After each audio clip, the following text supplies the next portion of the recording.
Welcome back to module number 3. Let's dive right in. So module number 3 is all about the trends to watch on Instagram and the ways that you can use these trends to win yourself. So trend number 1, cutting through the noise, authenticity over everything. Now, authenticity is absolutely a little bit of a buzzword, but the concept of it remains true.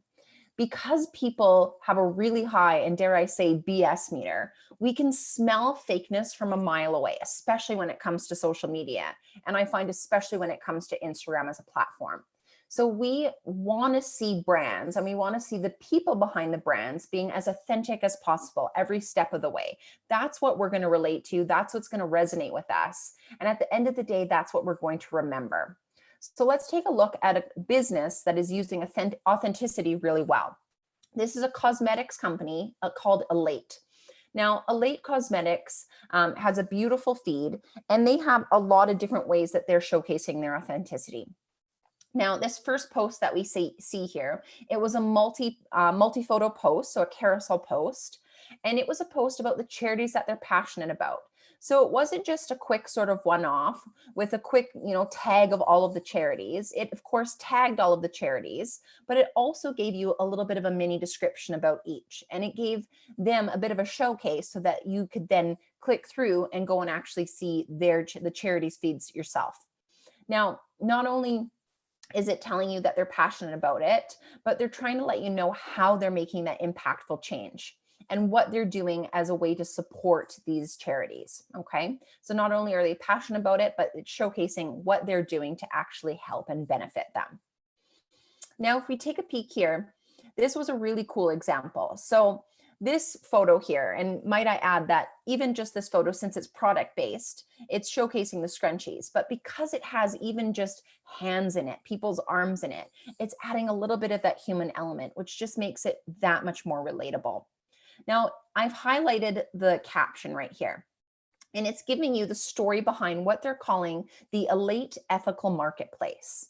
And if we read this caption together, it says, "You, our amazing community, were our drive to create a place to find all your mindful lifestyle essentials. You've expressed your trust in our values and practices, requested product recommendations to support your personal values, and even tagged some of these amazing brands to show your love and support for them and yourself. Because of you, we wanted to create a place where you could find all of your favorite brands that support your personal values and make mindful choices easier and more sustainable. Thank you to all of you in the Elate community for holding us accountable and supporting us as we grow. Shop the Elate Ethical Marketplace in the link in bio." So this was a recent post, and this came out of not only during the pandemic, but it came out of the Black Lives Matter movement. So their community was calling them to do more. Okay. Now they are sustainable, vegan, cruelty-free cosmetics company, and they have their own line of products. And so they weren't afraid that by creating this marketplace and showcasing other brands and other businesses, they took that risk, that business risk, that could take away from sales of their own product line. But they didn't worry about that. They wanted to celebrate their community and celebrate the values that they support so wholeheartedly. So they had this transparency about it, which I thought was really authentic as well. And that they're being honest in the sense that they're thanking their community for calling them to action and holding them accountable to do more, not just to support these businesses with their words and with a tag here and there, but to actually create a marketplace for these businesses to sell their products because they know that their community values these other brands, values these other products. So they created a platform for multiple businesses to take advantage of. So I thought this was a really cool way that they were showing their transparency and because of that, their authenticity. Now, trend number 2 is all about being human. And I've talked a little bit about it already, but we absolutely know that the most human brands win because we want to see the humans behind the brands that we love. We, of course, want to know what the product and service offerings are, but we want to know who is the actual humans behind that brand, who started it, who is the customer service team, who are even the marketing professionals. We want to know the humans behind the brand so that we can feel like we're relating to them on a personal level, on a one-to-one level. So let's take a look at a couple businesses who are really humanizing their content and their brands really well. Now, number one, this is a local Calgary example. So Sam Korea Real Estate is a real estate company. Now, this is an industry that traditionally has a lot of competition, especially on social media. And whether or not you're a realtor or you happen to follow some realtors on social media, I think it's safe to say that oftentimes the type of content that they're putting out there is pretty similar across the board. So Sam Korea, the marketing director of Sam Korea, actually came through a few of our programs. So we had the opportunity to work with her on a really close basis. And she had such wonderful ideas for their social media and ways that she was trying to activate to make them stand out from the crowd and not necessarily just copy it. So we thought this was a really cool example of a way to humanize their brand. So Sam, the face of the brand, the realtor behind it all, he was celebrating his 25 years in business. So they decided that they were going to create a whole series of content surrounding his 25 years in business. So not only was it just one quick post saying, congratulations, happy anniversary, Sam, we're so proud of you. They decided to make a full series out of it. So I actually happened to see this feed post first, okay? And the caption was really written from a really authentic place, and it came from their heart. And so it actually made me take notice. And it said, we never expected a response like this, and we're completely overwhelmed. So that caught my attention. I said, oh, well, isn't that nice? What are they overwhelmed about? So then I read more, and I realized that they had created a bit of a series on their Instagram stories. So not only are they using that cross promotion, it started as a series on their stories, and then they did a feed post about it. And that's where I happened to see it. So then I hopped over to their stories, and I saw that they were doing a fun take on the 25 years, and they turned it into a branded hashtag Sam Silver Anniversary. And it says, stay tuned to our Instagram for the next 25 days to hear about Sam's most memorable moments during his 25 years in real estate. So they were creating a 25-day series, and he was going to come on to Instagram stories every day and share a fun moment, a memorable moment, a highlight from his time in the industry. So it was always him, a quick video. It was nothing fancy. You could tell that somebody was filming this on their phone, just in their office. The production value wasn't high, but it didn't matter. The content was there, and it was his way of really telling his authentic story that stood out. So not only did they, of course, do it every day on their story, but then, of course, they saved it as a highlight right here on their profile. So it lived in many different places, and they had that beautiful cross promotion from feed to stories saved into highlights. And it was not only a great job of storytelling, being authentic, but it was a really great way to show the human behind the name. Another great example is Skip the Dishes. So Skip the Dishes really shows the human content and the humans behind their brands in a lot of different ways. So this first one here is actually, again, saved as a story highlight, and it was called Marathons. And it was a way to celebrate their staff community, who was all part, and I believe this was in Winnipeg, who was all a part of the Winnipeg Marathon. And it had nothing to do with Skip the Dishes as a business. I don't even think that they were sponsoring the event. It was simply that a bunch of their staff was running in this marathon. So it was just a way to congratulate and celebrate all of the people running this marathon who finished this marathon. They were able to tag Manitoba Marathon and celebrate their community in that way. This middle example here, again, it was from an Instagram story. And this was during Pride Week, again in Winnipeg.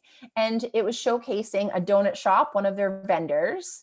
And it could have simply just been this beautiful photo of the rainbow donuts, because it's a very visually appealing photo, but they've humanized it just that little bit more by having the hands in it. Just by having that small human element just takes it from a relatively beautiful photo to a human photo.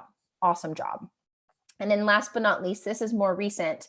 So this is from, again, during the pandemic, but they did, again, it was a series of content on their feed. And this was, again, a multi-photo post. So it was a carousel post, and it was celebrating different vendors from different cities within Canada.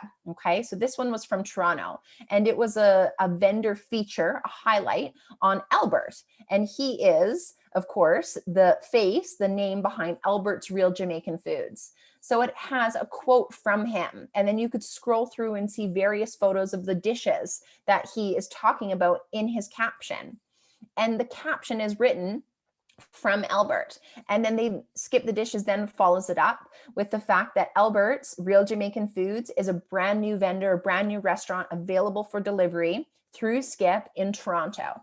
So this was a really great way to add that human element, celebrate the different cities that they have their offering in, because it didn't just stop at Toronto. They had vendor features from all over the country.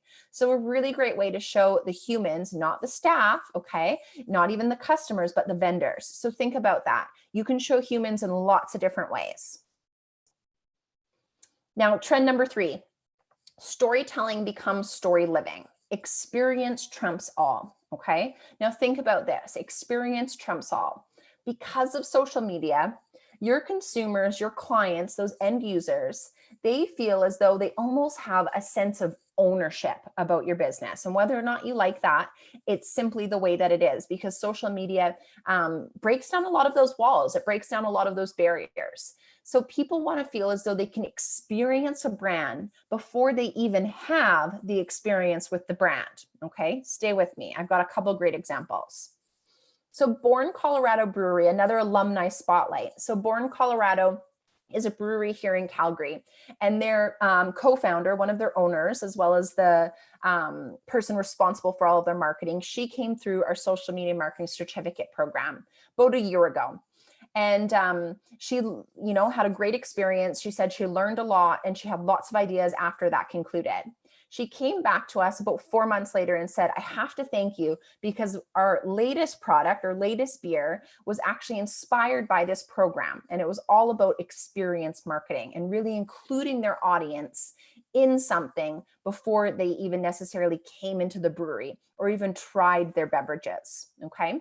So they were struggling with the fact that their name, Born Colorado, they were struggling with the sense that people didn't necessarily think that they were a local business because they were absolutely founded in Calgary, but the idea for the brewery was born in Colorado, where the other founder was born and raised. But this is an absolute local Calgary business. So they wanted to showcase that yes, they were born Colorado, but they were in fact a local Calgary business. So it was a way to help tell their story, but also a way to allow their audience, their community to experience something and be a part of something.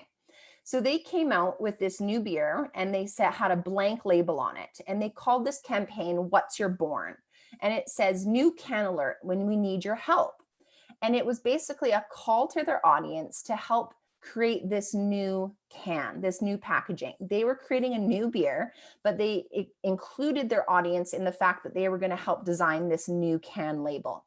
So they said, what are you born as? We're Born Colorado, but what are you born as? And people on social media put in their own answers. Born Gangsta, Born Country. There was other ones, Born Free, Born Strong, Born Confident, whatever it is. People had all sorts of different words.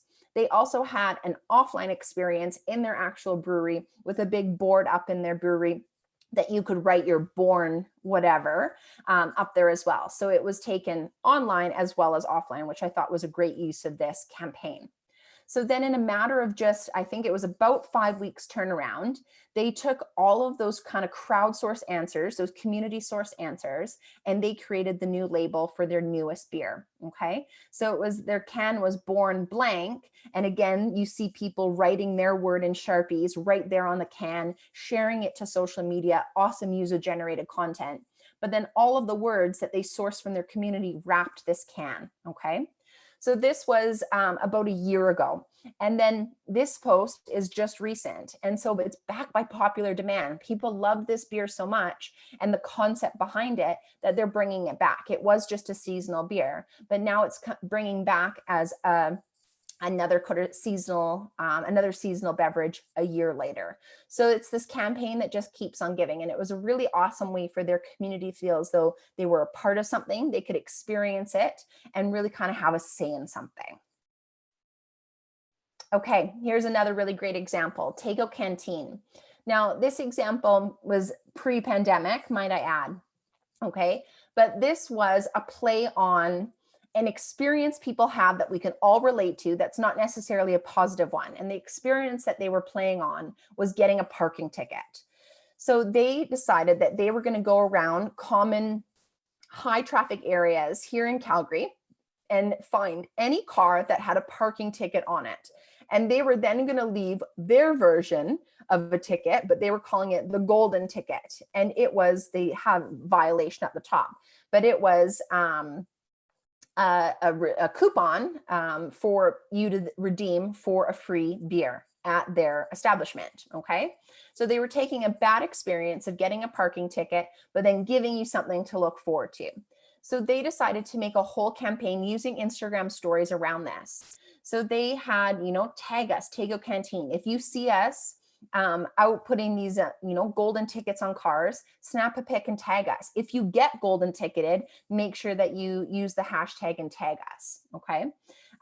They had this really fun engagement sticker on it. Guess where we're doing our first drop? So they had a couple photos that kind of sneak peeked the area that they were in, and then people were guessing what area of the city that they were. And it was all about turning bad luck into good fortune at Tego Canteen. So starting today, it says, show us your impound receipt and we'll exchange it for a free order of Lucky Fries. Okay, it was for fries, not a free drink.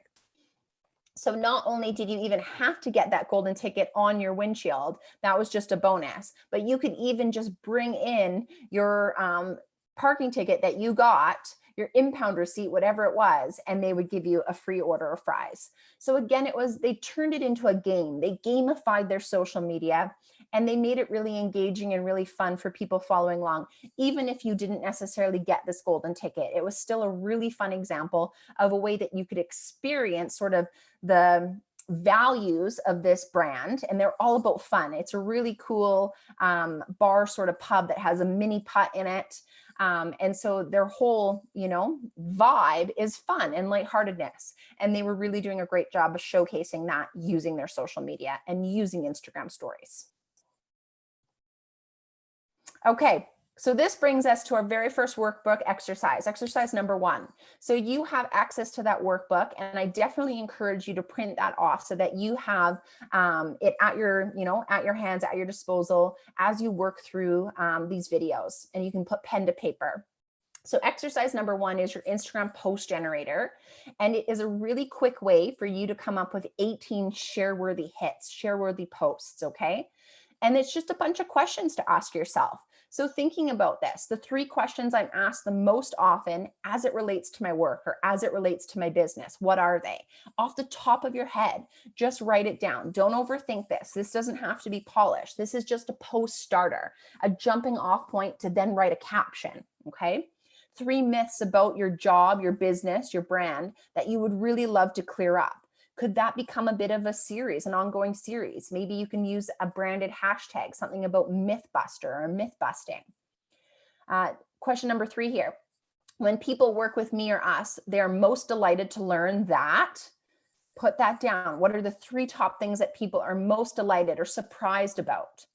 3 things that you could talk about for days without ever getting bored. Again, if this relates to your business and the service or product that you're offering, awesome, all the better. 3 little known facts about me, my company, or my industry are. And then last but not least, 3 things that I or we are absolutely the best at in our field, okay? So what is your business the absolute best at in your field? Can you think of those? Write those down. So this just gives you a jumping off point to then create, up to 18 really awesome social media captions, Instagram captions that you can then schedule into your monthly content. Okay, so that concludes module number 3. So up next is our 4th and final module, and it is all about rules of content, kind of our golden rules of content. So coming up with really fun and engaging ways to create content specifically for Instagram. I'll see you there.